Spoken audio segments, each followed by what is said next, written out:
Hello po sa lahat! Ngayong araw, share ko lang sa inyo kung paano po ba tayo makapag-book ng online appointment kay BDO. So, una, mag-open lang po tayo ng browser.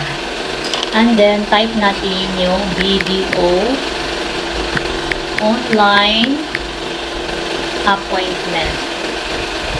So, scroll down lang tayo. So, click natin tong site ng BDO.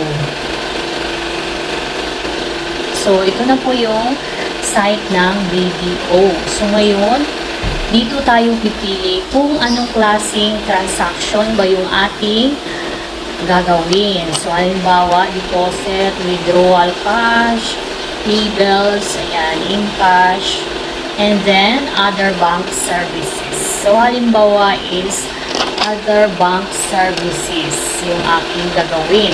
And then, account services, and then merong transaction services. So, pipili lang kayo dito kung saan kayo. So, halimbawa is account services, and then need lang tayo mag-fill up dito. So, site branch, ayan, ay pipili tayo dito. So, halimbawa sa akin is Dumaguete. So, dito meron siyang Dumaguete. So, pipili lang ako dito kung anong address ba yung pupuntahan ko. So, halimbawa itong Silliman Campus. And then, yung date. So, halimbawa tomorrow. So, halimbawa 12. And then, pipili tayo ng time. So, example is 11 to 11:30 or itong 10 to 10:30. Palitan natin ang oras. So, itong 9:30 to 10. Ito yung aking pipiliin. So, ngayon, check lang natin tong I'm not a robot. Ayan.